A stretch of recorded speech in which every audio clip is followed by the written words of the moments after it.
or being gone, I shouldn't know. So, I mean, to me, So they that's that's her memory. where your 7-year-old is. So when I was at this psychiatric hospital, which is it's closed down now. I'd rather not give the name, but it was just me and one other kid, male. His name was Jacob, and we were the only two children on this unit, and it was a special unit. So this psychiatric hospital was huge, self-sustained type place, so they had a lot of privacy. And the lead psychiatrist was a female, actually. It was an older woman with white hair, and she always looked very well dressed, very put together, and she always seemed like kind of like otherworldly to me just by her presence, because that's not the type of people I grew up with. So I just found her, kind of mesmerizing when she walked around and things like that. We were in a special sector of the hospital, and we were always in this place called the playroom. So that always sticks in my mind. I recognize the playroom as being something very scary. So that's a place where a lot of these activities took place. Um, they were doing something called like systematic torture. So they would be changing in order to split our minds and program us and move us into an ability to dissociate pretty regularly. They were moving into different types of abusive activities, probably every 15 to 20 minutes. I want to say 20 minutes.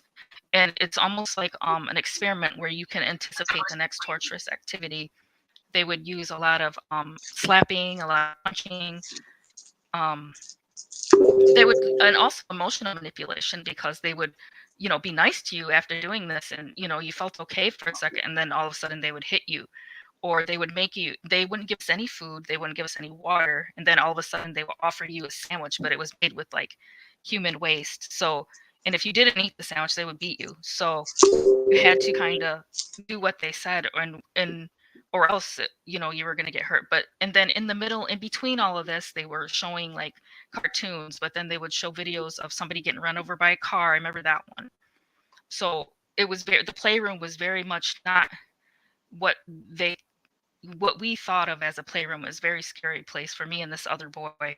But because of the systematic way that they tortured us, we were able to anticipate some of these activities, and that's what they wanted.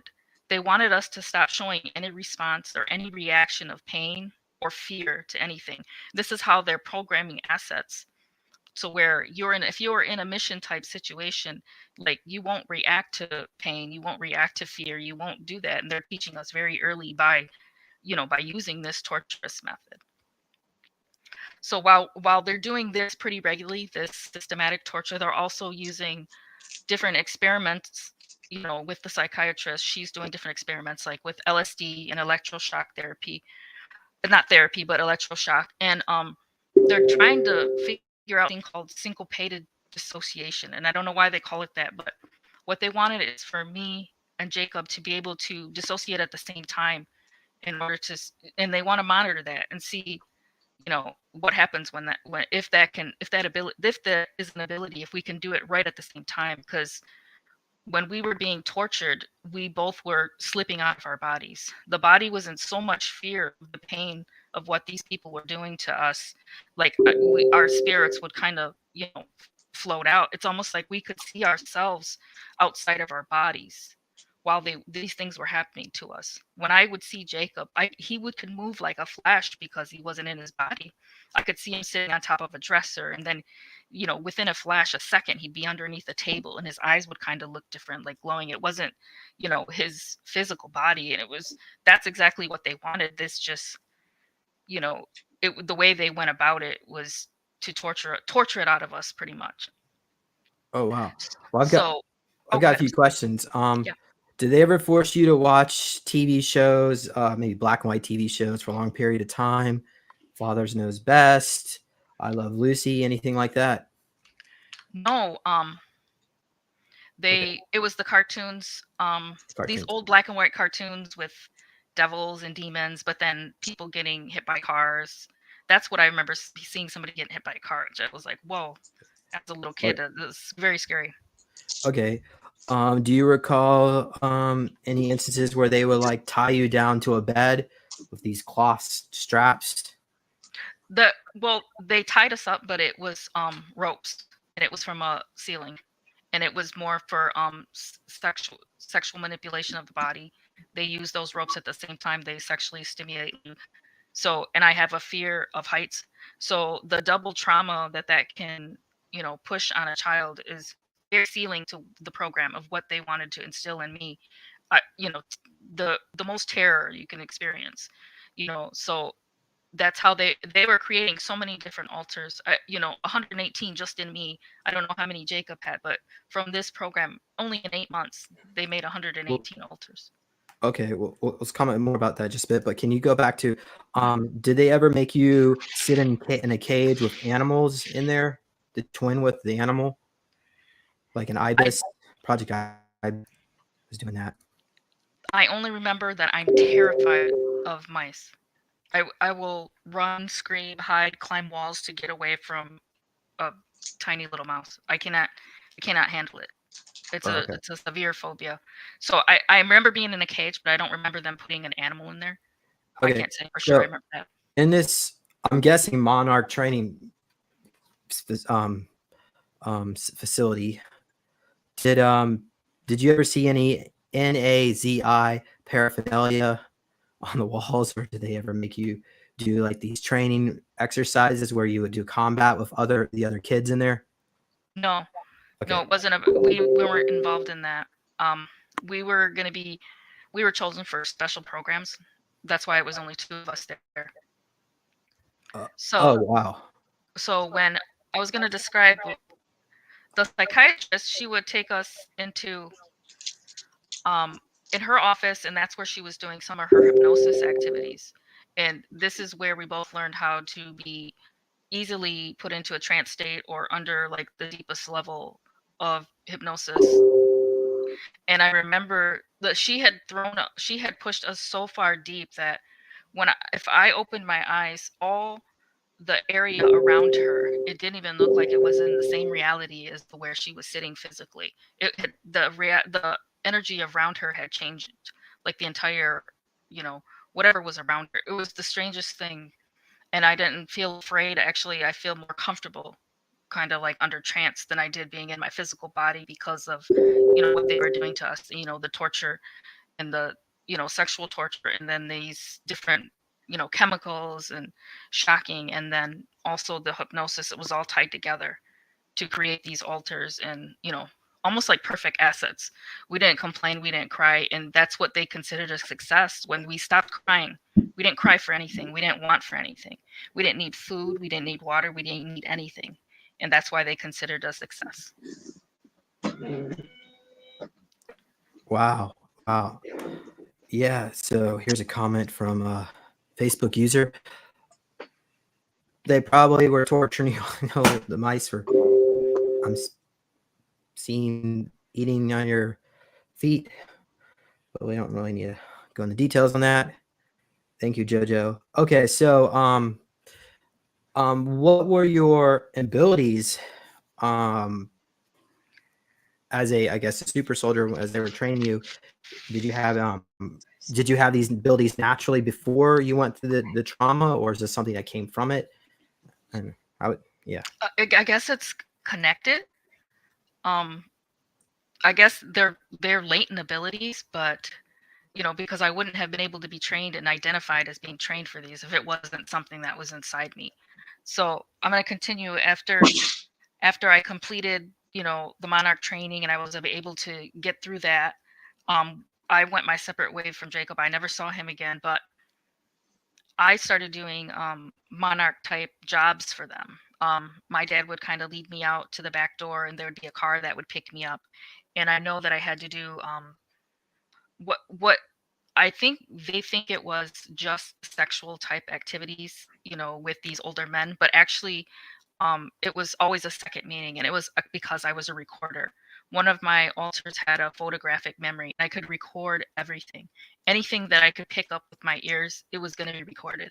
So, and especially because I can go so deep within hypnosis and in trance that they can anybody the if I needed to be brief, they could access that information really easily because it's stored in my memory, in my subconscious.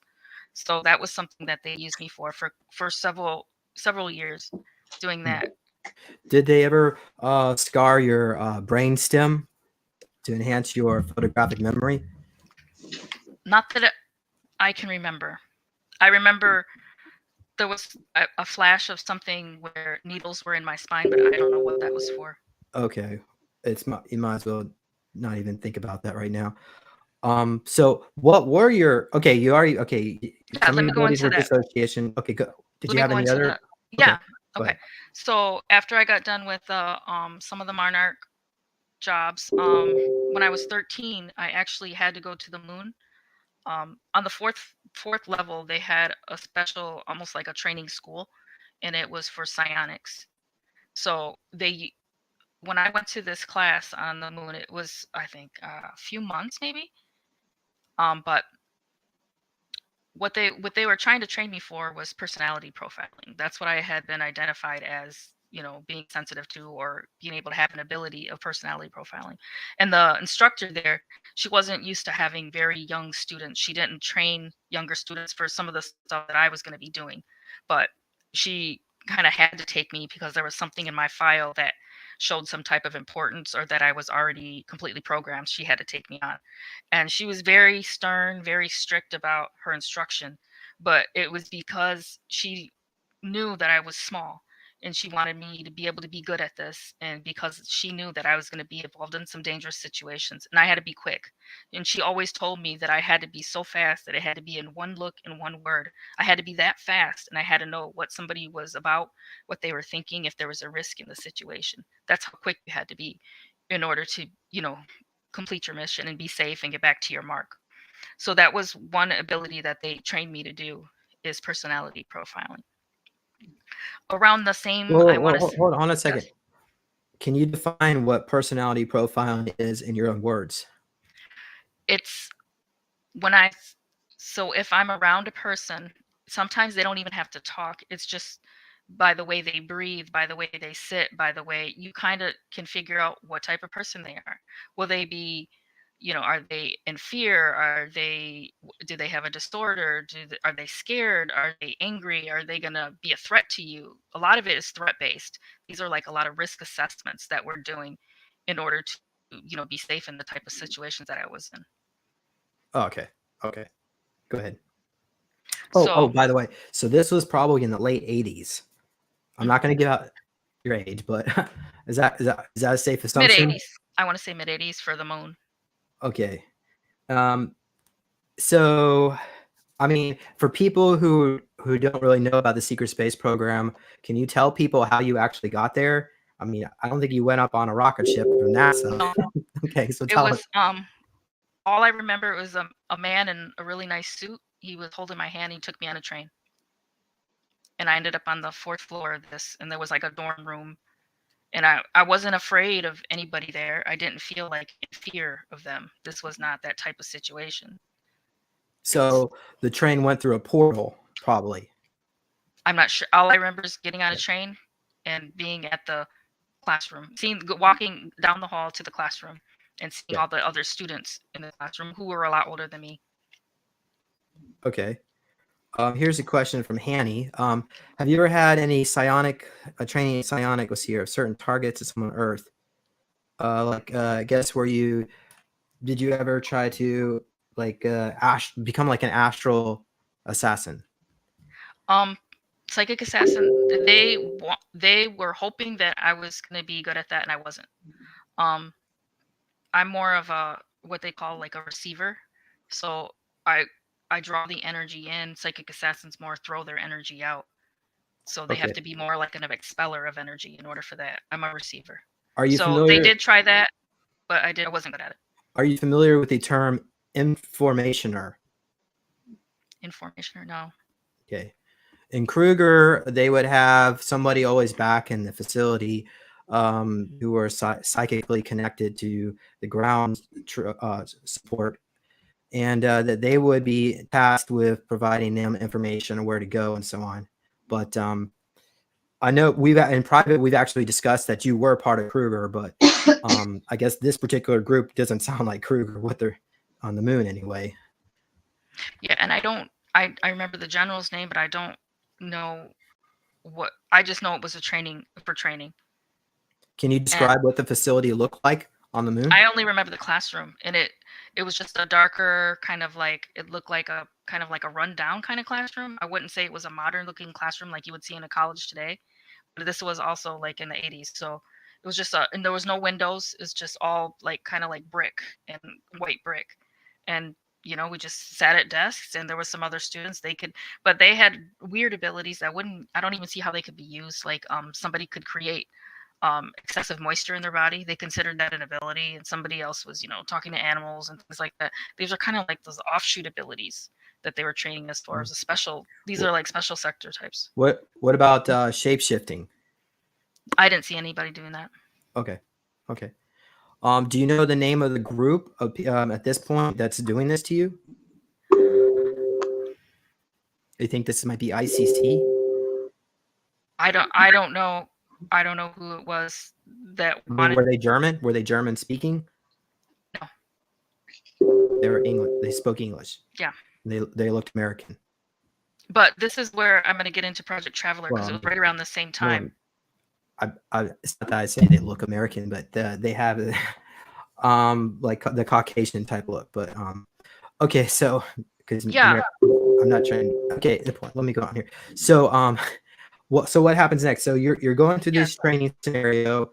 I'm guessing you passed. You pleased your handlers at that point. Oh yeah. I was successful in becoming what they wanted to be, but I at right around a similar time, I was identified by a particular doctor, somebody named Dr. Green, and so he was in like I taken back to, I don't know if it was the same psychiatric hospital, but I was taken back to some sort of like office building, and he was this very like frail elderly gentleman with a very slight beard, balding, and he had really small little round wire rimmed glasses, and very thin, and he didn't seem like physically like scary. That wasn't what was scary about him, but just his energy. It's almost like being in a cage with a tiger. Like I couldn't tell what this guy was about. He was so strange to me. And being a personality profiler, it was so strange not to be able to catch on to what his energy was about.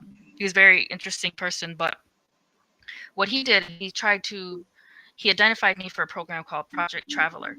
And when I was in his office, he brought two people into the office to see me, and they were a brother and sister, and they were both had some type of albino condition, and they didn't speak really. They I don't know, they didn't really say anything to me, but he kind of motioned for them to kind of get closer to me, motioned over to them, and I didn't run away or anything. I didn't feel fear, but they kind of like grabbed me, and they like opened my mouth, and they were like looking in my eyes, and looking down my throat, things like that. And they talked to Dr. Green, and they said, we can see it. We can see the thing inside her. And that's what they thought that they could see. They thought it was an attachment, but that's where they were considered to be wrong. I didn't have an attachment inside me. What they were like kind of connecting to is a past life or parallel life, however you describe it, that when I was an entity, they saw that I had that inside me still, because I feel like all my lives are still with me, inside me. So that's what they recruited me for, is to be in this particular program. And they did various things before they kind of set me up to be almost like in a catalog.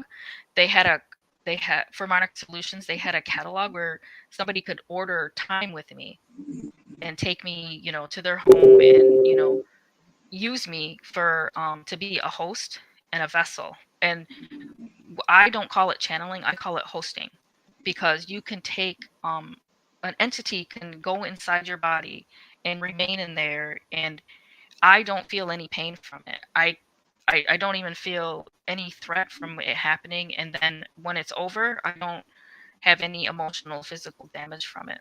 So they kind of feel like it's an ability, so they kind of like fostered that development of that in me. They had me work with something I call a witchery.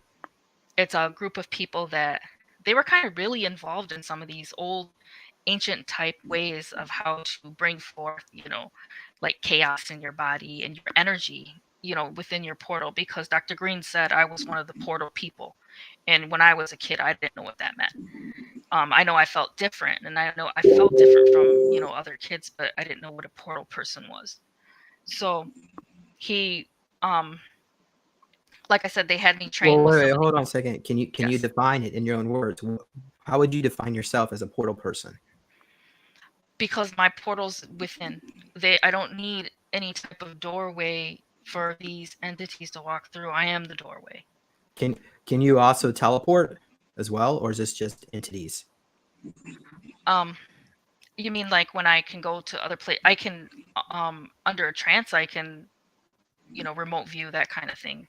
But Okay. I wouldn't say teleport. I don't know if that's the right term for it. I probably would think of it more as remote viewing or using like a o- ghost dimension almost, Okay. because And is that where these entities would come? These daemons they're would attach well, you? Okay. that's the old word they use. They say daemon.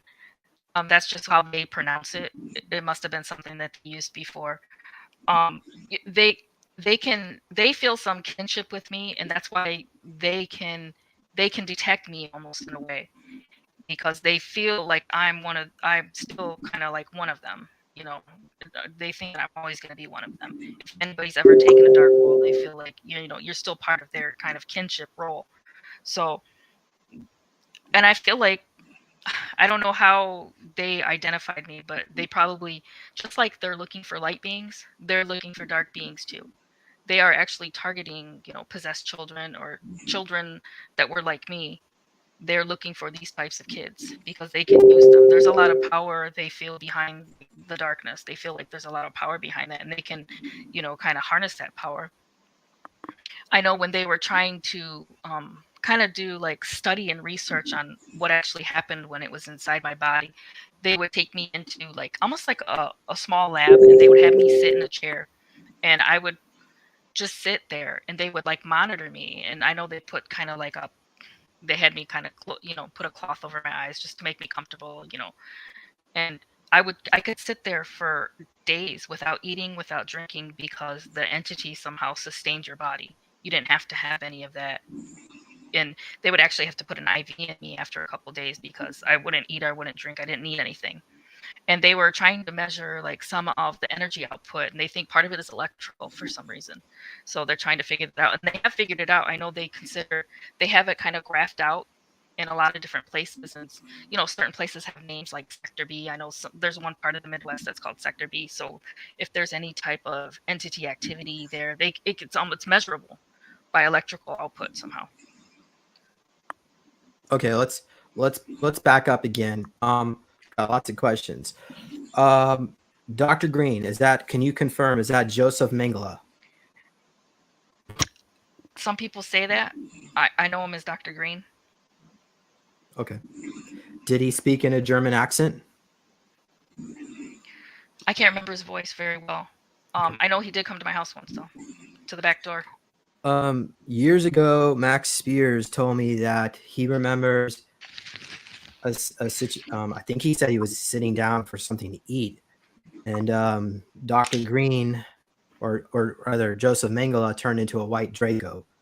Did you ever witness this Dr. Green shape-shifting into a reptilian or Draco? No. Okay. You also mentioned that you were at Monarch. So, did you ever interact with any of the big wigs there, like Paul Serene? No. Okay. Not that I can remember.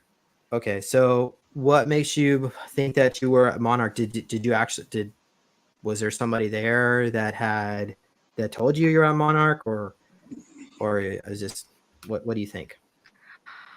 Well, it's for me, it's something I discovered through my own research, hypnosis, and even when after I was used or identified in Project Traveler, some of these I want to say I call them families, but there's these groups of people that would hire me through Monarch Solutions. They hired me through that, and because I was involved into one of their offshoot programs, which is an occult program, and they made a lot of money off this. It's not. It was for money. It wasn't just for experiments. This is for money. They're making money off some of this. It's quite a bit of money. Well, Um, well, did they pay you? Did they no, promise you anything? no. But I was treated well when I went to the houses because they wouldn't treat me badly if they're going to be using me to, convene with their god or whatever. So when I would go to their they would hire me, but actually it would be like usually it would be like an attorney or somebody that works for them would kind of set it up through their catalog, and they would hire me, and I would arrive at the house, and sometimes I'd be there for a couple days, or the longest I think I've ever was there was 2 weeks. And so I remember one of the times, I was treated very well. I just kind of just laid back and relaxed and waited for when they wanted me to do, be a host.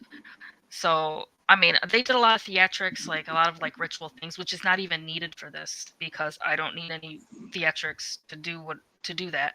It just happens. I can just do it.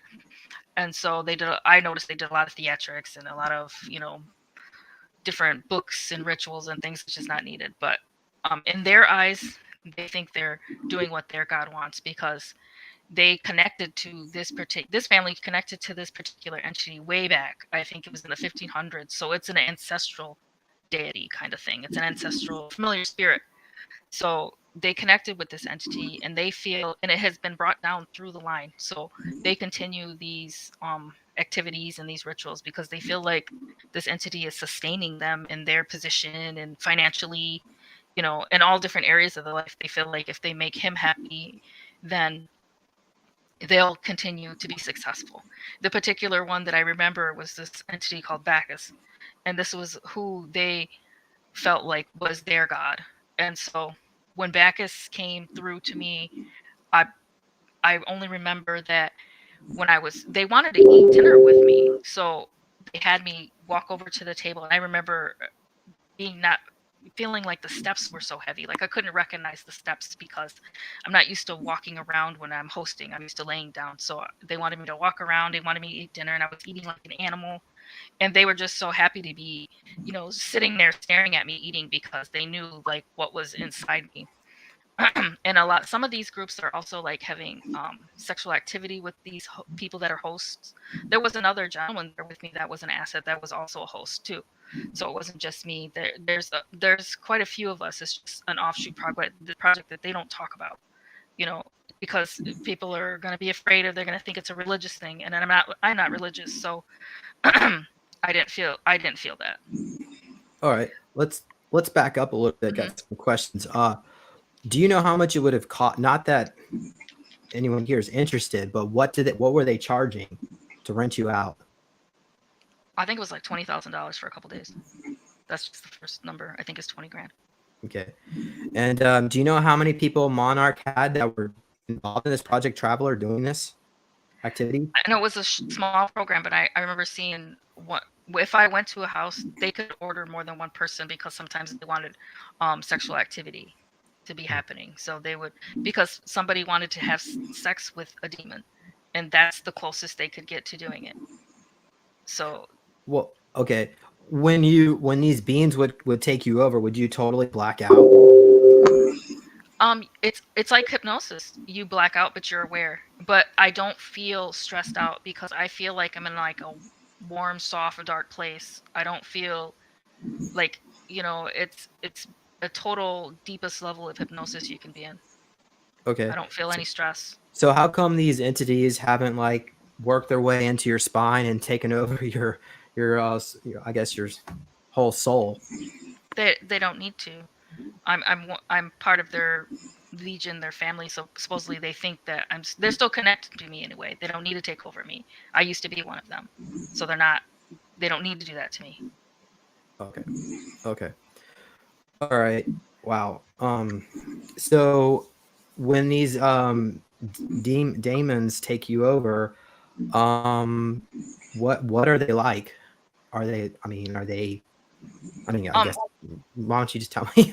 Yeah, all different personalities. Some are some they're very manipulative. So, well, I'll explain how I was when I was one. And it was very in ancient times. And what I thought I was doing was being darkness for somebody because I thought that's what they wanted. I thought I was helping somebody by being that darkest thing they could think of, the thing that they feared. And I also felt like people were calling me. I called it a heart call because I felt like, and if, believe it or not, people do call these things to them. And a lot of times, some people unknowingly do it. They don't know they're doing it, and sometimes they do. And they call this to them. And that's how we are able to get into this realm by invitation. And a lot of the daemons, when they speak, they always say, I'm here by invitation. Because if you show any interest in something like this, it's an invitation for them. And they're ready, they're willing to come over and talk to, and do whatever people want because they feel like they're in a position where they feel like they're almost dying without their followers. And there's still quite a few people that follow these entities. So, and some of these are so ancient, they're ancient names. So, so, like I said, some are they come through as being very manipulative, but some can try to be playful. Some can try to be, scary. Some try to make you afraid of them, but it's all manipulation. It's all to try to get you to do what they ultimately want you to do. And if you ever hear this phrase, let me in, that's them. They're waiting for you to say yes and okay to let me in. And they think that they're helping people by taking, they think you want to break from your life, we'll come over and take and live for you and totally destroy your life because that's what they'll do. That's what we're meant to do, is we can get inside you, creep inside you, and, affect your thinking. We don't do a lot of physical things like in the movies. That's not like what it is. It's a lot of emotional and mental manipulation into making the person do things either to themselves or to try to destroy their own lives. Okay, I got some more questions for you. What are when these beings are interacting with these rich pricks? Are they okay with them summoning them? I mean, do they like look badly on these people? What can you explain that more? Like these daemons. So when they're interacting with these rich families, do they want to be there? I guess you say they're lonely, so they probably like it. I guess I wouldn't necessarily call them lonely. I guess I would call them ready. And they're very arrogant, so they feel this is their birthright. There's this kind of what they're meant to be. They feel, because in a lot of these entities in old, in the old times or ancient times, were worshipped just like Bacchus. He's related to Dionysus, the god of wine. And he says, that's not me. I'm the god of sex and lust and destruction and death. And he doesn't like that kind of like symbolic pushing him into somebody that's just a god of wine. These are very ancient terms and very ancient, and they feel like they're dying. They said if they don't have followers, you're going to see the death of a god, because they can't maintain themselves in this dimension without people following them, without believing in them. And they said, if you want to make us live again, just to believe in them. Well, there's this TV show called American Gods. Have you heard of it? I've heard of it. It describes a scenario just like what you're suggesting. So it almost seems like that's perhaps a documentary, not, but you should go check that one out. Okay, another question. Can you tell us some of the names of some of these rich people you serviced? Were they anyone famous? Politicians, actors, actresses? Anybody we might know? I know names, but I'd rather not say their name. Okay. It wasn't, not to my knowledge, it wasn't anybody famous. Okay. All right. Let's see here. I guess. Okay. Actually, here's a good question. I wanted to bring this up from the chat. This is actually from Sean. This is going back to Mangala, or Dr. Green rather. Did he have a gap in his front teeth? I can't remember. Okay, there you go. I know he's very thin, very frail, so elderly, okay. Very elderly type gentleman. Okay. All right. Well, is there anything else from Project Track? Let me ask. Let's see. Check audience members here. Anybody want to ask anything else? Let's see here. Everyone should lock up their golden cord. Okay. We've got. Can you read the entity's thoughts when you are the host? Yes. Okay, and most of these entities were not probably not that good. Is what you're saying.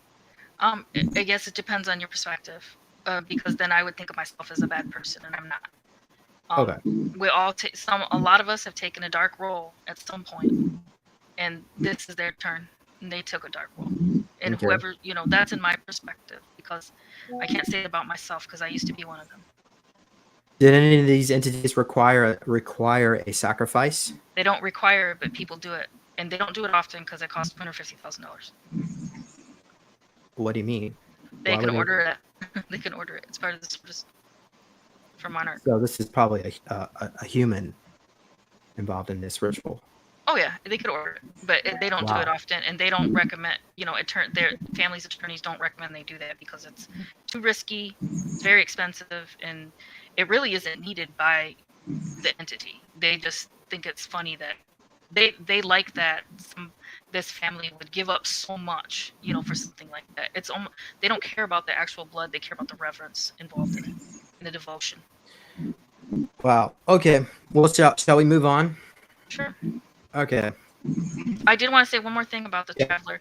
If Go ahead. anybody, because I know that you can push these entities away so easily. Just tell them to get away from you, and you don't allow them in your space, because anybody could have done that to me when I was an entity, and it would feel like somebody throwing like a huge energy ball at you. You did back up. They did push you back. So if anybody has any issues with anything like this that they don't want around, tell them to get away from you. Don't be afraid. Okay. Okay. Thank you. All right. So I guess here's a good one from Detroiter. What were the entity's thoughts? A lot of filth. They're everything that you think is in the dark side. It's all rage, it's all red, it's all blood, and they want to be, they feel like that's their job, is to be darkness. That's their job. They say this is what one actually said. It's my fucking job to be this. That's one of the entities actually said that. When I hosted him recently, he actually said that. It's my job. And I hosted a few other entities recently in a session I had a few weeks ago. And one was, this is really interesting because I see this portrayed as such a kind of like a heavenly character. They came in like a group. It was Bacchus, Astaroth, Bel, and Isis. And a lot of people see some of these names as being like heavenly characters. And what I've seen from when I hosted them and when they were inside me, I was inside them. They said that thank you. They want to thank us for destroying some of our ability to protect ourselves from them, because we've blown up a lot of pieces in our own universe where they can come and go more freely. So they wanted to thank us for doing that, and they said that they're coming to take the world because we're the invaders here. They were here first. Darkness was here first, and they are coming back to take the world. And like I said, I've seen some of these names like Isis and things that are people thinking they're like these beautiful creatures, and these are, she calls herself an angel of darkness. So it's just something to think about when we're thinking of, these entities that are presenting themselves as something other than probably what they are. Oh wow. Yeah, I recently had some communication with Isis. She handed me a gift, but in astral, but it's not, I don't want to go into that too much. But yeah, I guess I'll watch out for that one. keep that in mind next time. Actually, Astaroth said, "Watch out for my sister." Okay. She even said, "Be careful," and she's a dark entity herself. Yeah. Okay. So we got are you actively currently being used with Kruger?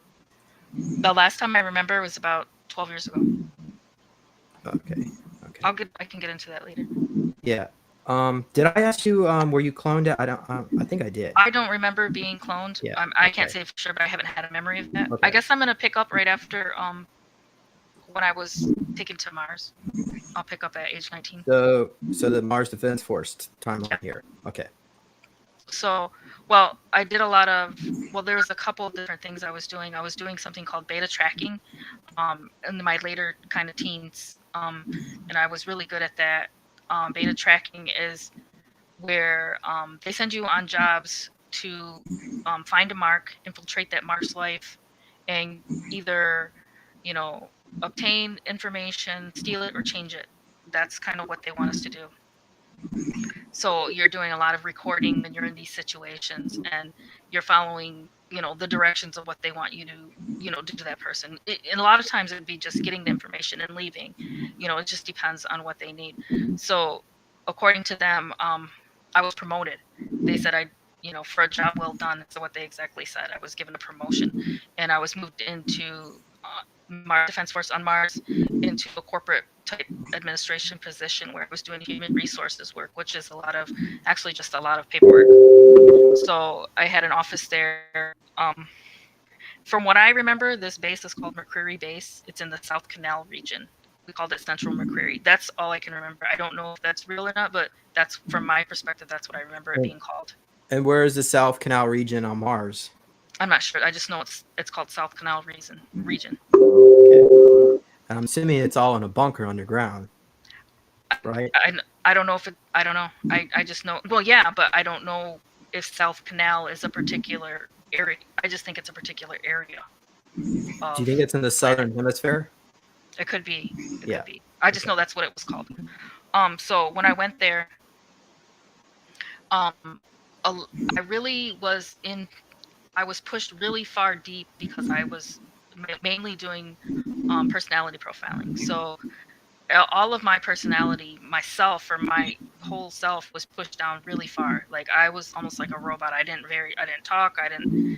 Not a lot of interaction with other people, because I had to push that so far deep to be good at that position, because that's what I was doing all day, meeting with people that were coming into the base, like assigning them to different jobs, to making sure that they would be good at certain jobs. You couldn't just put, and a lot of these were just, jobs around the base. We had mining. I know there was waste management, water treatment, agriculture, then just some regular jobs around the base. We had to figure out who was going to go where. I didn't work in a lot of what you would say super soldiers or some of those special sectors. I wasn't in that region.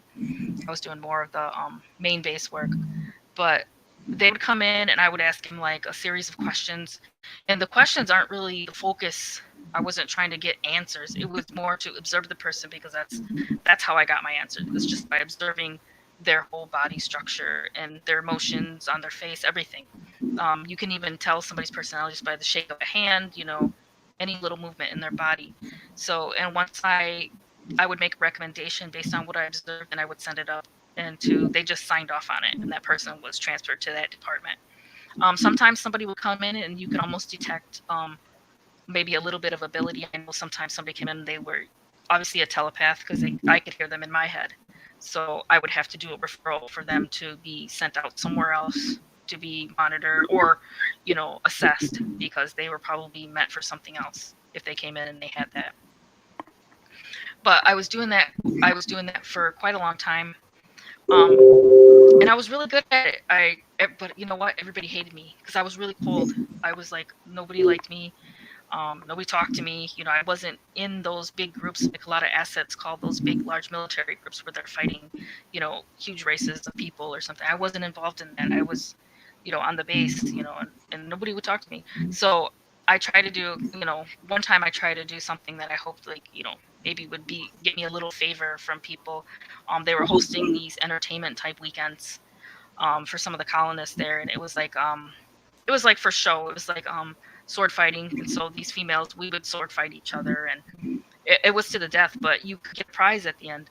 So a lot of us who were doing this work, some of the other girls, they were asking for like, luxury items, whatever. And I always wanted the dinner. They were offering like earth food, like a steak dinner, steak and baked potato. So we were like risking our lives for these small little gifts, to get something. I know I didn't win every time. I know one time I had my throat sliced, but I remember being back in my bed the next day. So, So they're putting you probably in the med bed. Maybe. I don't know. I just remember being back, but I don't remember being afraid either. So, in terms of knowing that, things could be fixed, I know I had that knowledge because I also worked in like a, what I called like a satellite station. It was a medical satellite station. And I did kind of like the same thing I was doing like on Mars, like a kind of like paper pushing, administration type, social work type stuff, like a medical social work. Because some of the individuals working on the medical satellite station weren't human, and that made some of the assets uneasy, or soldiers when they came there, it made them uneasy to be consenting to some type of medical procedure. And sometimes there were augments without from somebody that wasn't human, so they would have me go in and try to like kind of relate to them, calm them down, make sure we got the consent. A lot of it is about consent for my job, like to make sure everybody was signing these forms, because a lot of us were consenting to all of this unknowingly, because actually you don't really get a choice. You can't say no to this, and people don't understand that. Why'd you do that? We can't say no. To me, I always felt like there was a threat of death, so I never said no to anything. I didn't want to die, and that's all the way. That can be all the way back from the playroom. You don't say no. You don't rise up against them. That's a threat of death. Is there an actual moment where they put a contract in front of you and say, "Here, sign"? Oh yeah, of course. Okay. I did it to other people. I asked them to sign papers. And there's papers everywhere. Did these contracts like specify a certain amount of years you're going to be working for these organizations? Okay. You even signed. A lot of us even signed to be coded for reentry. I know that was in my service record. I consented to be coded for reentry. Means once I got sent back to Earth, they could come and get me whenever they needed me. I was coded for reentry. So a lot of people were signing up for that. So if somebody's saying that they're getting taken, I'm not saying everybody, but I'm saying you may have signed up for that unknowingly, not, maybe not having an option to say no. Well, so when you describe this re-entry, does that mean they can come and take you for another 20-year career return program, or is these just short-term missions? Both, whatever they need. Right. And did they ever promise you extra money for signing up for these terms? No. Wow. We don't promise anybody anything. Like it's just, what I found, it was really easy because when I was doing the profiling work, there was they're taking voluntary recruits now.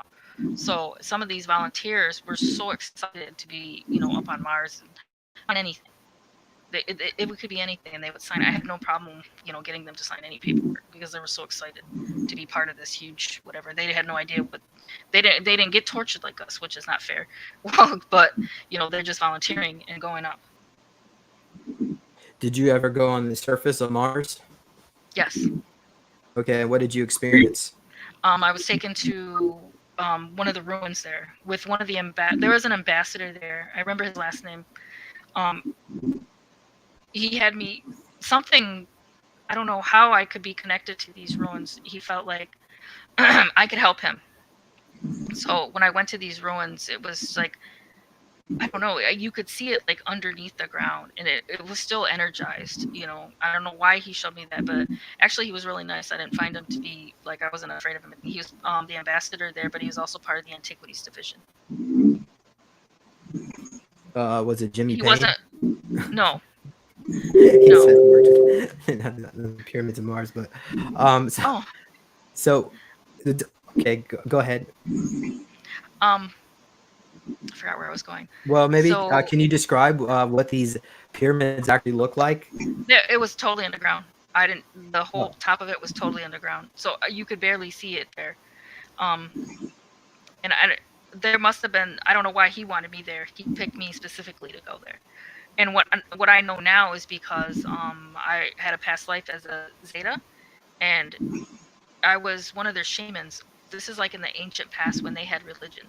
So I have some type of latent ability or connection to some type of technology that I didn't know. Wasn't really aware of. All right. So at these I guess pyramids or these structures, what was your job or duty? What did you do there? I didn't have a job. He just wanted me to be there to see what I could do, if anything connected to me. Okay. They don't know what to do with them. They don't know what to do with the pyramids. A lot of times it seems like, from what I've seen being up there, they act like they know more than they do. They're still doing a lot of research on a lot of these things. because some of these things are going to be hard to, figure out. They just are. Some of these are ancient technology. Okay. And were you able to interpret anything for him that you can share with us now? I don't remember what I don't remember. I don't know. I don't want to speculate. No, I don't Okay. remember. Okay. So when you were embedded with, I'm guessing this is still MDF. Did they give you like a standard uniform and train you also for combat? I was trained for combat when I was younger. Okay. When I was a beta tracker, I was already doing that. Actually, this is something really interesting. They have one, and they use this assessment, and it's in your guys' file. Well, I'm going to say a lot of assets. I don't know which faction you were in, but in the files that I was looking through, they use this program called Deathstrike, and they use it for assessments for certain super soldiers, and it's at different intervals. And it's a VR, but it's different intervals of how quickly you can clear a space. And if you know what I mean by clear space, like how quickly, and it's like I think it was like 34 seconds, 2 minutes, or 10 minutes, because that's the maximum amount of time you're allowed is the 10 minutes to complete a mission anyways. So, and they give you a score based on that in your file. And that either it looks good or it looks bad. Okay, so this is called Death Streak. Deathstrike. Death Strike. And is this actually like in a trip chair or like a virtual reality? It's just a VR, and it's only for assessments. That's it. It's not nothing that they're trying to program people with. It's just basically to see, how good of a soldier you are. And do you know what score you got on Death Strike? 68. Okay, is that good? Is that a good score? Okay. Okay. All right.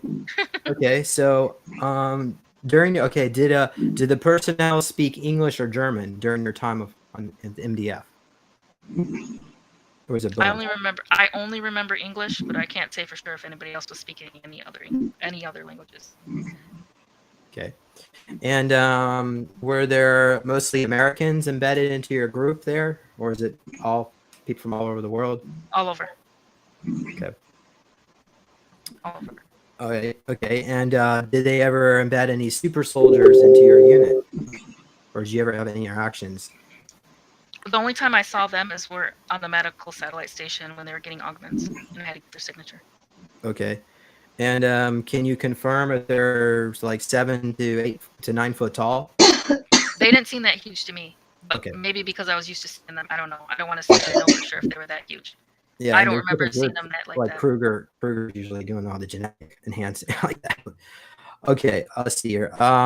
So your uniform, did you have like an American flag patch? No, and I want to say I had a different uniform in corporate because the uniform they had me do is I was dressed like somebody you would see in like a business office, because that's the impression they wanted to give people, to make them more relaxed when they came into the room. And because I had to profile them correctly. So if they're nervous or you look different, or it's almost like getting into something in their subconscious of something they would be familiar with. So once they come in the room, they felt, really comfortable being around me. I was very unassuming. They wouldn't, be afraid to tell me, everything they needed to tell me. And also, they also wanted me to see if anybody would be a challenge to the status quo of MDF. That meant if I could detect anything in somebody where they would not follow orders completely, I had to put that in their file. Oh wow.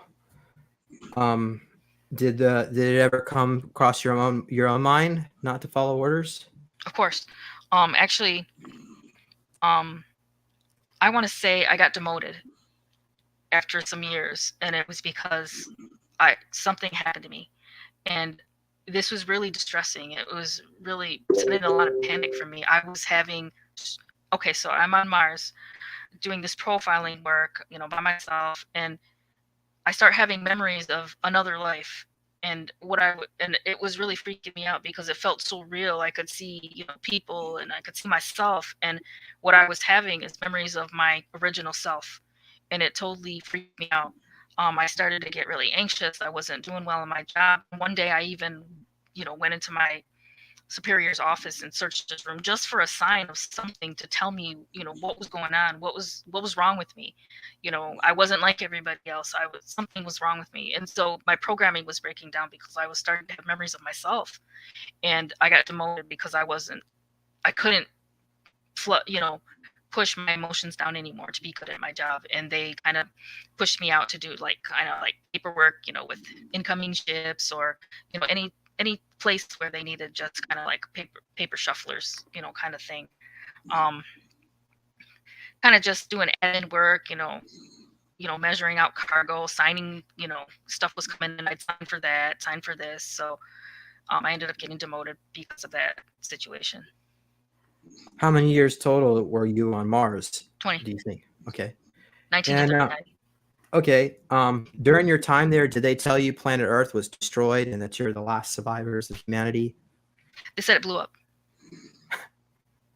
Okay. And did everybody believe it? Yeah. Did you believe it? Well, I did at first, but then I started to have strange memories, and like I said, my programming broke down, and I was kind of like an embarrassment to them because I was in corporate, and that's not supposed to happen to somebody in corporate. We're supposed to be like highly trained, for everything, and that's why they give us those positions. So when you broke down, they didn't sign you up for another 20-year.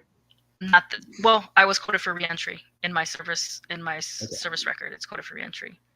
My actual my asset category or classification is called intelligence scribe, and I'm in special sector linguistics and retrieval. There was one point that I was transferred to enemy engagement processes, but I don't remember a lot of work from there. And I don't remember I was there for a long time. So they're telling people planet Earth was destroyed in a cobalt bomb in 52 or 54, somewhere around there. It was right around the period where the Germans were they already got nuclear. The Germans in Antarctica got nuclear weapons, and they tested it on a ship right near where the Americans were testing a nuclear weapon. And they let's hear what happened. Okay, they filmed it, and they handed it to the copies of the film to some of the world leaders just to make sure they don't try to cover it up and like pretend it wasn't the Germans. Oh, and so so at that point there was a timeline where humanity the world leaders told the whole world that the Germans are still down in Antarctica and that we need to go get them with these new nuclear weapons, and that's when the cobalt bomb. But that's another alternate reality. And so what I think they're doing is taking pictures from this other alternate reality and showing their teammates on this reality, their crew members. But yeah. Okay, here we go. Great question from a Detroiter. Is there any way of breaking these contracts? Well, okay, let me talk about this since I know a little bit about this. Because I've actually talked to. Okay, so when I'm under hypnosis and I'm hosting, I can also speak to handlers, and so when you're returned to Earth, there is a special program called Aftercare that I don't want to say every asset because I'm not positive on that, but many assets are assigned to the Aftercare program, and that's a special sector that monitors the care and control of this asset, which means they have to keep you under control, and they use various methods to do that. So what they're doing is creating a lot of illness, a lot of pain, a lot of destruction in your life, and they can do it just by being in a remote position, because there's a lot of things still inside you that they can just push buttons and totally mess you up and mess your body up. There's a couple of different machines that they use that are destroying some of these assets' lives, and trust me, you'll never find a cure, and you're never going to find the origin to these illnesses, because it's not an illness, it's intervention based on this technology. One of this machines is called the WASP, and the WASP is something they do it completely inundates your chakras, and you will never know how it feels to be completely misaligned, and nothing in your body is going to work right. No doctor's going to find a cure for this. So, and it's the WASP. And there's another machine that they use called the Green Devil, and this is something that they can use, and it's a very manipulative technology, because it floods your body with adrenaline. So you could be in a normal situation and totally go into panic mode and look like you're psychotic. And so especially if you're living a normal life and you find yourself in a professional job or something, they can flood if you start to get close to any memories, they will flood your body with this adrenaline, and you will just, it's fight or flight, and you're ready to run or start screaming or run away from people in order to get away, but there's nothing to get away from. It's a machine. Olivia, years ago, when I first realized that I was involved in these projects back in 2005, there was a lot of weird stuff going on. You have to read my book if you want to find out about it. But there was an incident in which I was being targeted in multiple ways, not just orbs showing up, needle marks, cut marks, and all this stuff. But I got to a point where I had this situation where I had this paralysis. I couldn't move. And they took me to the hospital, and they couldn't figure out what's wrong with me. So they just labeled me psychotic, and they charged me $25,000. They released me. Wasp. That sounds like the Wasp. I'm thinking I must have got triggered, or I was really close to getting my memories back, and they wanted to turn that on. But additionally, I want to mention I've also had this issue where for many, many years, I don't know if you call it autoimmunity or digestion issues, just I'm constant pain all the time. And so that's from the handler. They specifically said that they caused that type of issue. So when the handler spoke through me, it's saying that we need you to go back to sleep. You can't be, gathering your memory. They call it journeying towards memories. So I peeked over his shoulder, and when I'm under hypnosis and I'm in that deep state of consciousness, I don't know if it's called astral traveling, but it also reminds me of being in the ghost dimension. But so I was there where my handler was, and it's a remote handler. So a lot of these handlers, and their cover is an insurance company. Actually, they're based under an insurance company. So it actually makes a lot of sense when they call it aftercare, because they push it under an insurance company. You'll never know. So I could look over his shoulder, and he's a telepath. These people are trained. There's actually a handler division. They train these people to do this. Just like they trained us, they train them to be like this. And I could see over his shoulder, and he could hear me, and I could hear him because he's a telepath.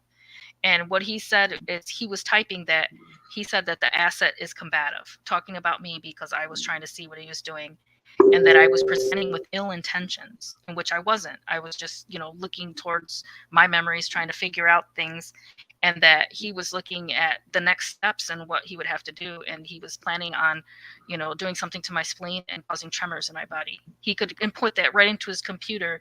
And he said, all I have to do is push a button. That's it. And so they're very arrogant. They do have us under control in terms of our health. They can affect our health very much. And like I said, you won't be able to go to a doctor and find a cure for some of these. Some of these are machines. There are still implants left in our body, and the nanotechnology that's going to affect us for the rest of our lives. And well, what about, like, say, detox, like zeolites, or I don't know. They said go ahead. I'm doing juicing with cilantro, but what do you think? They say try it, because I've asked them. They said go ahead and try it, and we asked them how to cut the contracts. Yeah. They said go ahead and try it, but you're going to be cutting layers and layers of contracts for the rest of your life. They said go ahead and try it. Who is telling you this? The handlers. Oh, so I can speak, if I'm hosting, I can speak to a handler directly because they're a telepath. Okay. And so it's a lot of ego, it's a lot of arrogance, but that's how they're trained. And they say that it doesn't matter what we say. Nobody's going to believe us anyway. You can go to any doctor. They're not going to find a cure. So why don't you go back to sleep and, stop talking about this kind of stuff, kind of thing. And they're just going to continue to do this. And they say that if one thing doesn't work to keep us under control, they have to move to something else. And they said it's going to make you suffer. They said the death is not just to control us. And they said it's working because a lot of us are under control based on our health. And they said it's a sign because a lot of us assets have health conditions, and they said them because of what they have to do in order to keep us under control. Okay, well, I interviewed this Eric Adamo, and he mentioned that as a super soldier, they were injecting them with monoatomic mercury solutions, which would allow them to shapeshift for a temporary period of time. And the after effect of this is destroying their bodies, and they want basically the super soldiers to sort of waste away through the rest of their life. The thing is, they don't even need to use these solutions. They could use other compounds, but they just want to just make us all sick. So it keeps you under control, but they could also make you unsick at any time. like yeah. Because some of us are coded for reentry. They can, because they're going to need us. Some of us have signed up to be used again at some point, so they can't kill you because that's a lot of money to waste. And they even say that's not the goal. It's the goal is control. Here's a question from Hanny. Are there signals from satellites that are interfacing with these femtonites or nanobots? I'm not sure about that. I don't know. Okay. All right. Well, let's see here. Let's go on. I guess are we done with the aftercare program? Yeah, I think so. Okay. So let's see here. We've got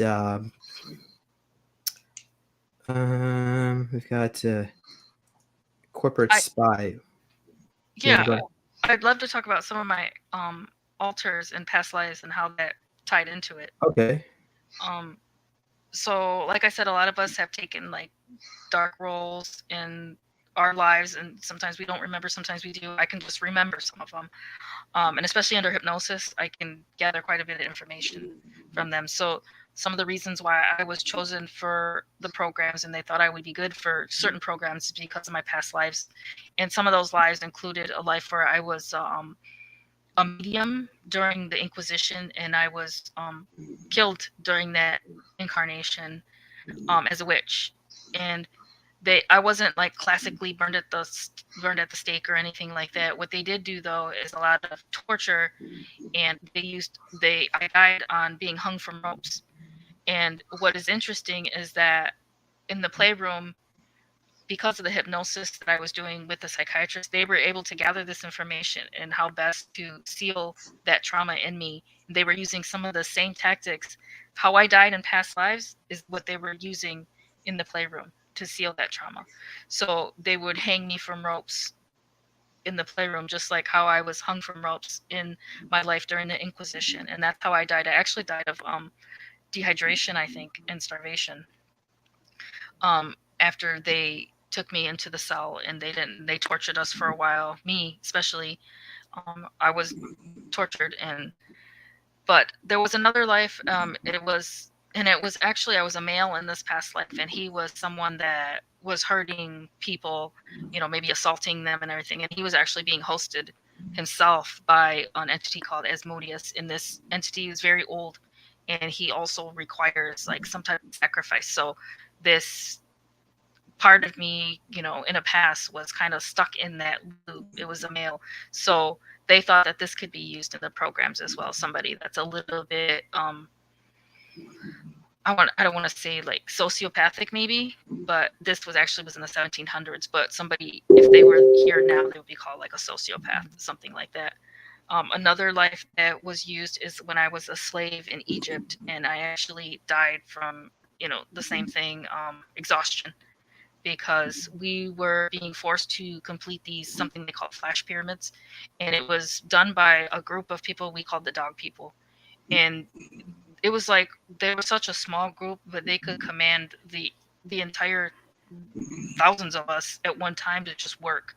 All we did was work, and we never had any food, we never had water, and we would just, as we died, they would just kind of brush us away, and then new workers would come. It was the constant drone of that.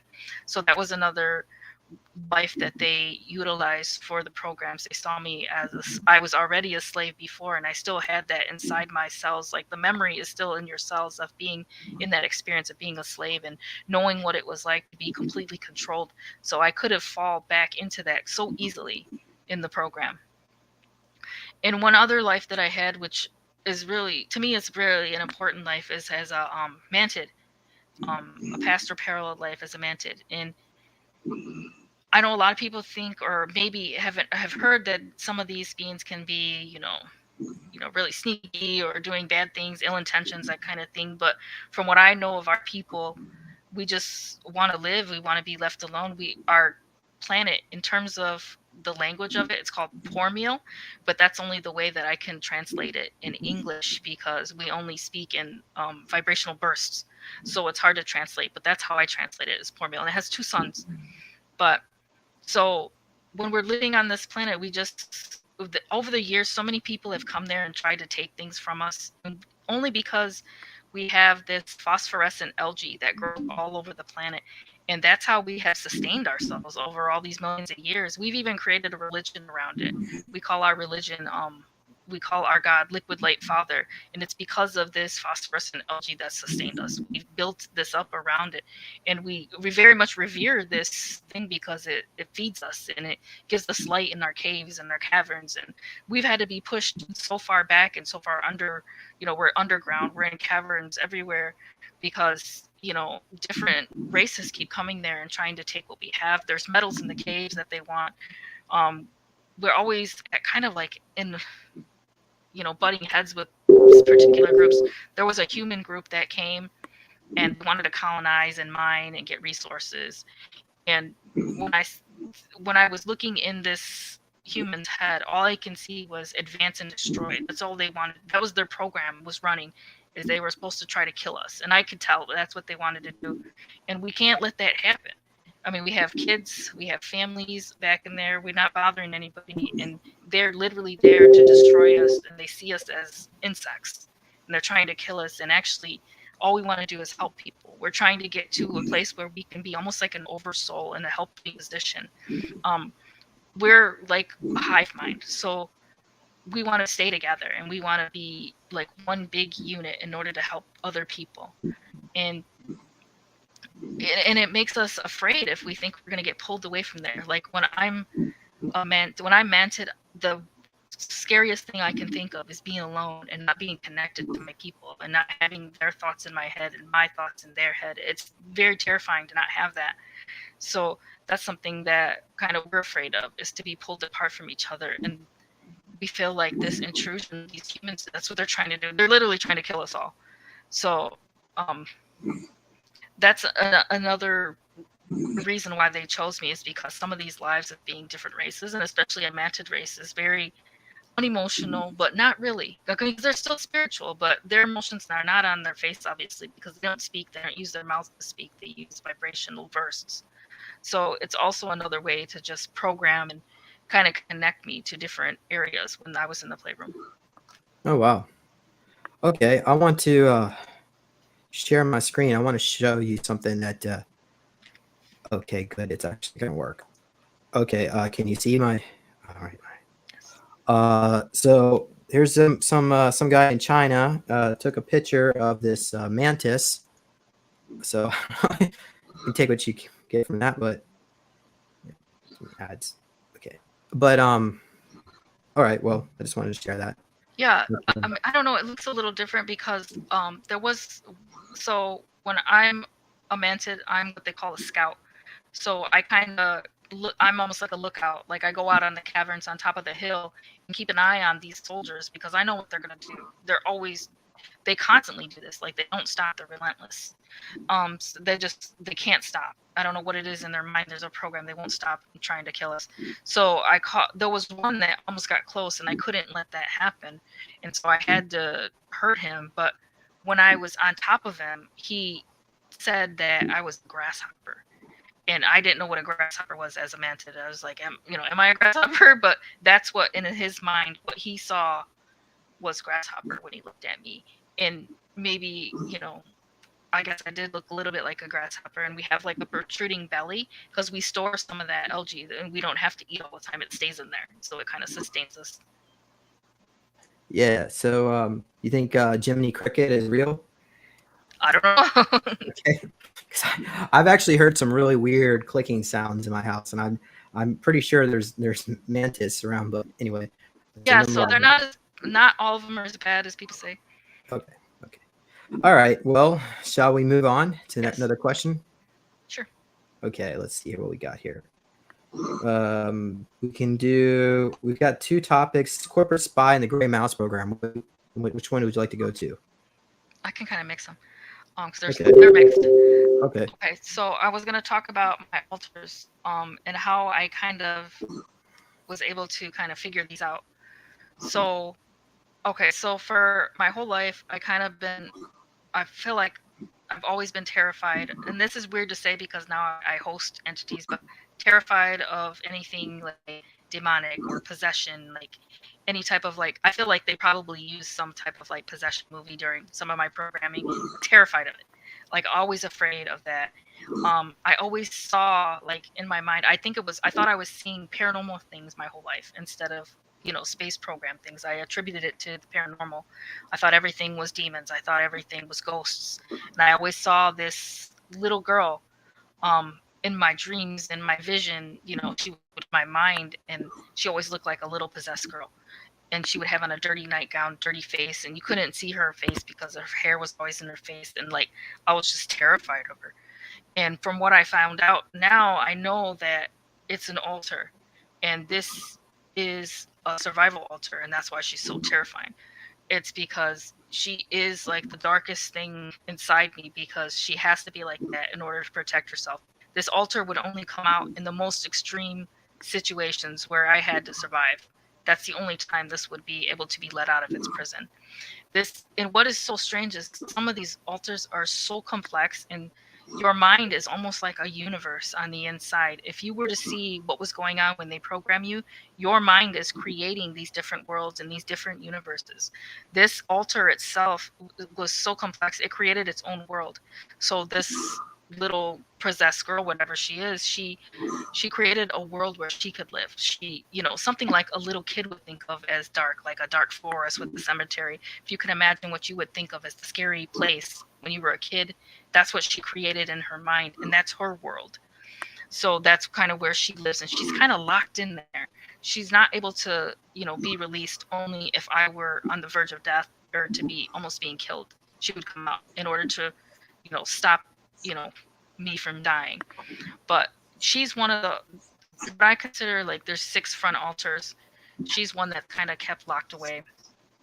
There's a beta tracker altar. I kind of described that earlier. The profiler, she's from Mars. Penelope is the monarch altar. She does a lot of monarch work, and she kind of really messed up my life for a long time because she took control for more than a few years, where I was this altar and I wasn't able to be my normal self. It was all altar. So she comes with a lot of like sexual trauma, sexual manipulation, that kind of thing. And then there's the gray mouse altar, which it's a really interesting altar because they created this to be used in corporate espionage. So it's something that is where you have to be. When I look at this altar, I can see her as, she looks like she's gotten dressed in the dark. She's somebody that if she went into somewhere, nobody would notice her. She'd be like one of the invisible people. They could send me into a building. Well, this is actually what they did do. They sent me into a big, huge building, and I was there pretending that I was going to be cleaning the building. And I just looked like a worker. Nobody would ever guess that I was there to do anything other than clean the building, honestly. So this is why it's such an important program, because it's so unassuming. Nobody would guess what I'm there for. And I did it really well. We did that job really well. A lot of us, there was quite a few of us doing the Gray Mouse program when I remember at least 3 other girls doing it. So you just have to get in somewhere, and why they call it the Gray Mouse, you have to be quiet, get in, get out. You don't want to be seen. I mean, it's such a simple program because you are an invisible person. You walk by somebody, they don't even look at you. For some reason, you're just not somebody that would draw attention. And that's how, that's how they're being successful. And actually, a lot of the Gray Mouse is run by Kruger. So they have a lot of gray mice in their program. So they're sending, because they think they're, in my opinion, I don't have a lot of good thoughts about it, because when I worked for them, it was always under a threat of death. They had no respect for women. They allowed sexual assault of women and their assets in that program. Oh, we're talking about Kruger right now. Yes.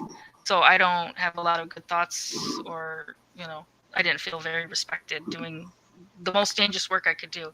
I felt more nervous about doing corporate espionage work than any other work I did. I always felt like I was on the verge of death and doing that for some reason. There's so much power, there's so much money, and this is all on Earth programs. They don't have us do a lot of stuff off planet because they use, different type of programs for that, super soldiers and things like that. They use that. We're doing more like the corporate work, and we're going there to change information, steal information, put more information. It's all doing all like. They also have a hacker unit, but I don't really get into that. They have a special unit that does that work. I'm more the person that goes in, and if I have to steal something, I can. They have us do a lot of like building cleaning, going to parties as servers to get information from politicians, things like that. So tell us, what are some of the places you infiltrated? Like what companies or anything that the public might know about? I don't want to give like names. I can just give basic information. There's like large media companies, politicians, things like that. Okay. There's some. I mean, there's even politicians overseas that they're involved with too. In Cambodia, there's places in Cambodia that they have us work. It's Okay. fine. And what kind of data or research were you recovering from these people? Some of it's blackmail. A lot of it's Oh, I see. blackmail, actually. Blackmail information. Yeah. Stuff that we could blackmail other people with, or to take, back something they might have been blackmailing people with. It's a lot of underhanded work. Did Kruger ever pay you for that? No. Okay. It was just a threat of death whenever I worked for them. Okay, let's see. Questions from the audience. Anybody here have good questions? Let's see here. So maybe we can go to this one. How do we break free from? I don't know if you break free. It's more like you have to bring them together. Yes, I right? can talk about You my integrate integration. them. Yes, I'm going to talk about my integration. Yeah. So, Linda. Thank you, Linda. Okay, But- so this was a few years ago. Is when I started really becoming very. I had so many memories flooding in. This is a few years ago. I'm going to say 2018. So many memories flooding in is because I got a job that was just like the job I had on Mars, and I didn't know it. I got this new job. I was doing a lot of human resources type work. Same thing I was doing on Mars, but something about it, like just stepping into the office every day and doing the work, I started to be in panic mode.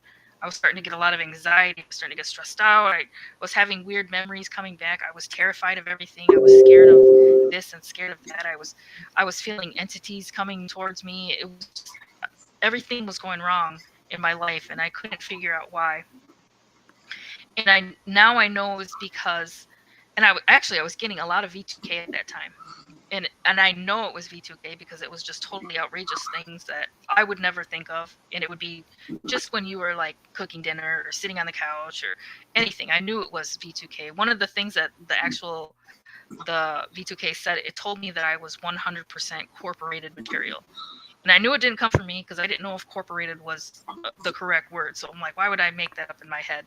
And I knew, I was like, and I was just awake when these happen. They don't do it when I'm sleeping. It's not a dream. I don't want people to think it's dreams. These are actual machines that they're using to put this information in my head and make me feel like, but I don't want to say it's a blessing, but like a good thing is I thought it was paranormal. And I thought, these were demons coming to get me. And I was afraid of demons for a long time. And I was just like, I think, I was just totally losing it. My memory was gone. I lost 2 months where I couldn't remember what I did. I was doing horribly at work. I couldn't learn anything new. I couldn't read anything. Everything was jumbled. I couldn't maintain any information. I couldn't retain it, anything. I couldn't learn anything new. So this is when I said, something's got to change. And I ended up starting to do hypnosis. And this information was just like flowing out of me. All this information about who I had been and what I had done, and it really gave me like a sense of relief. And that's when really I was starting to get close to I was getting conscious recall all the time, like information that I had no idea where it came from, especially stuff about my service record, and like there's no way I could know some of these things. So when this was starting to come through, the more the more I got memories, and the closer I got to memories, the more V2K they would play, and they would threaten me. And one of the threats, I remember I was just meditating, and it said, if you come any closer, we're going to take everything from you. They literally said that in my mind. You mean like And closer to your memories? yes, they said if you come any closer, we're gonna take everything from you. And it was a lot of threats all the time. But I couldn't stop it. It's not like I had a control over my memories. They were coming, and I couldn't stop it. So the more memories I had, I would explore it with hypnosis, and I got to a place where I had so much information about what I was doing. It was just it didn't stop. Like I'd get more and more information. But so as I was doing that, I decided, a lot of the healing part of it would be to kind of get a handle on my front altars, because a lot of them had taken over for certain parts of my life since however long I've had them, since I was 7 years old. So there's different parts of my life where I can look back now and say that was definitely all altar based on my behavior and my lack of awareness of what I was doing in some of those times, that it was all altar. So how I integrated them is I actually under hypnosis, I pretty much asked them, could they go into retirement and go to sleep.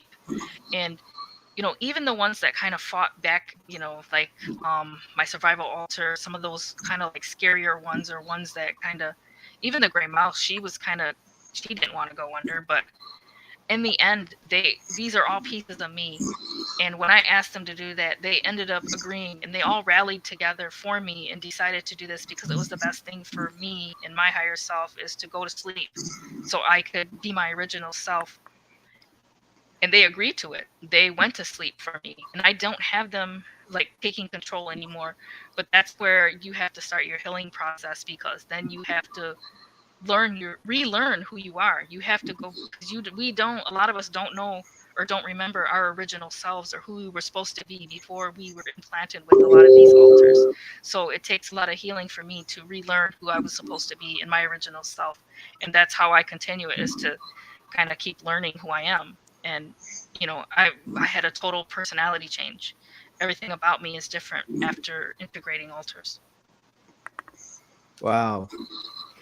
Oh, here's a good question. How about this one? Did you ever find a hypnotherapist who deals with specifically secret space program, DID, probably SRA too? Yeah, I actually used a few different practitioners, and they were all great in their own way. So I did find a few that actually were very good at this. I remember one time, one of my first experiences with a hypnotherapist, I was trying to tell this lady that I was getting needle marks. I wanted to find out what was going on. Instead, she regressed me to forget about it because it was making me upset. She wanted me to stop being upset. And we don't want that. For me, I want to know about everything. I don't care how dark it was, how sad it was, how traumatic. I need the truth. I need to know. And I think the truth is really going to help myself, continue to help myself, and help other people if I can keep giving it. Yeah. Here's something from Fritz Springmeier, I think it is. But in his book, I don't know what how to detect. Okay, I'm trying to remember. But he was talking about altars here. But are you familiar with any of these terms like core, gems, executive committee, false trinity, etc.? Any of these ring a bell to you? I mean, demons use false trinity stuff, but that's just, they use that for fun. Okay. So what these people are doing, I guess they think this is like an art form for them. Like they're rebuilding somebody and creating a new creation in their own image by doing all this trauma. Yes. Okay. In their mind, anyway. Okay, so let's see here. Where else? I guess we're probably getting near the end of this. Okay. Is there anything else we need to go over? How about? I think we went over the main things that we wanted to. Oh, I had a few more questions about Mars. Yeah, here it is. Okay. Let's see here. Did you ever visit New Warburg or New Berlin on Mars? Not that I can remember. Okay. Did you encounter any advanced technology while you're on Mars or on the moon that you could share with us that you haven't shared anyway, so far anyway? The only one, I think I talked about it earlier, is when they're detecting entity activity. That's by just measuring the electrical output of portal people. That's What about what about healing technology? Did you witness anything like that? healing technology. No, they're not much into the healing.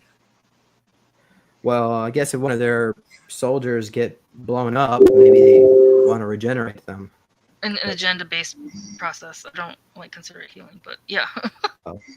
Okay, that's one way to put it. Okay, let's see here. You mentioned something called Sector B earlier on. What is that? So they, as far as I can tell, that they've been able to grasp certain parts of, the world or our country, and Sector B is like kind of like a Midwest portion where they map it all out to different entities and activity, and that lights up when they can sense, entity kind of activity. They're actually doing scientific experiments on this they eventually want to harness some of this power that's coming from the dark side, because I mean, whether we fathom it or not, there's a lot of power. It's about as powerful as the light. I'm sorry to say, there's a lot of power there. So there, otherwise, why would they be searching this out if there wasn't? They would have no need for it.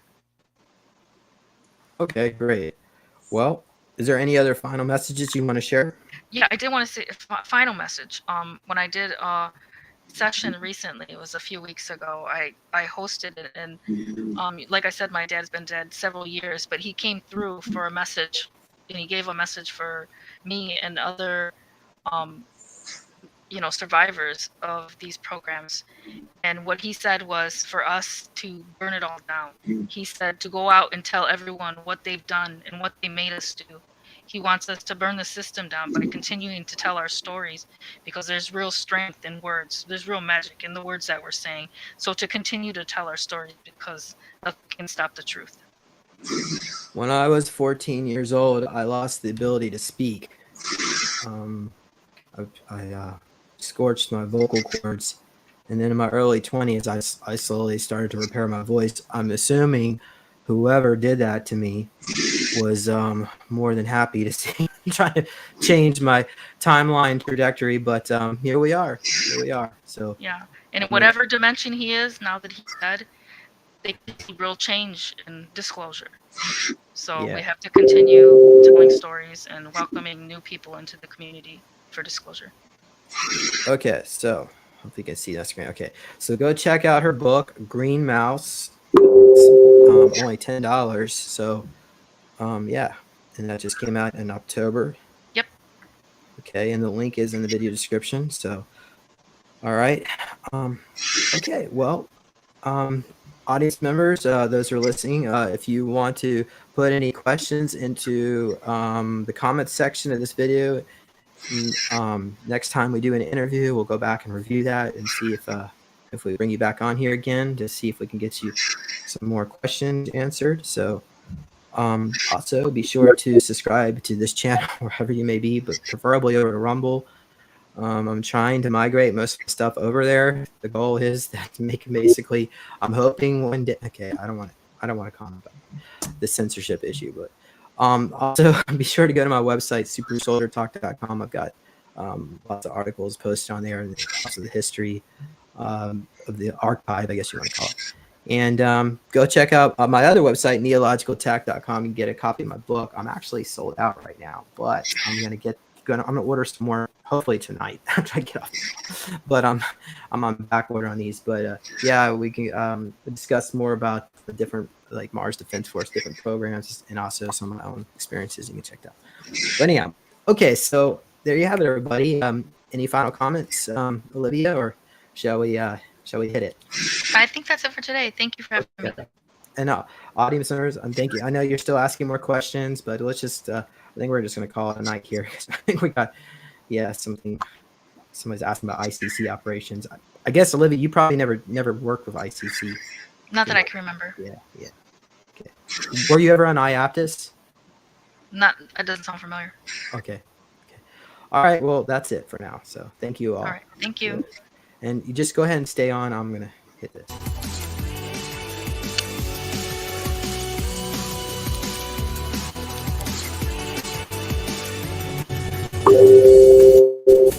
please consider supporting Super Soldier Talk by purchasing your own Neo Meditation device. Your Neo Meditation device will help you reduce stress, integrate trauma, enhance intuition, enhance clairvoyance, and enhance creativity. Get yours now at www.neologicaltech.com.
Alright. These boxes get you. These chicken just the same. I hate it that way. Smart on to get one now. Potatoes.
What? Please have it, please.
Go buzz her in.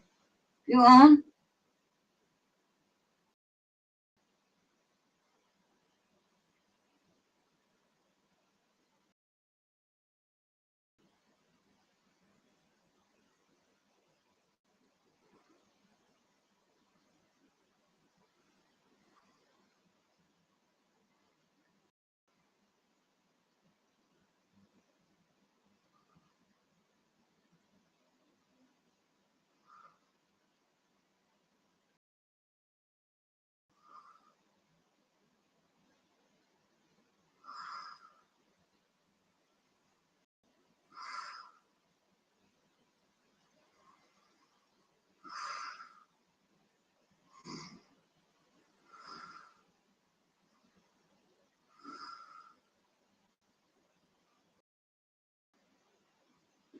Don't tell us to open the bloody door, will you? And tell us to hold on, don't be so impatient. And wait for the main gate to open, please. It's kind of do it now. Thank you.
Oh, you got a Joan White, don't I? Feel like somebody's rituals. And then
Has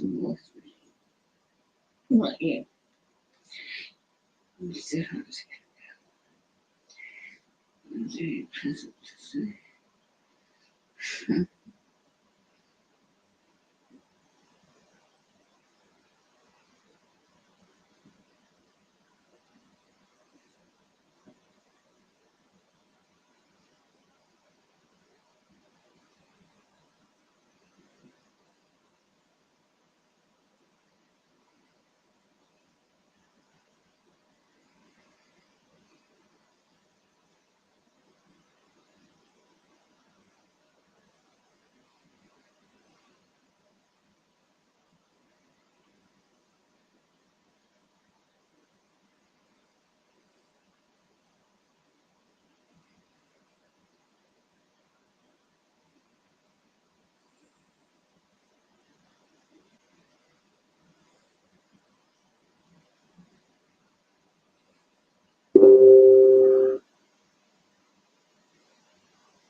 you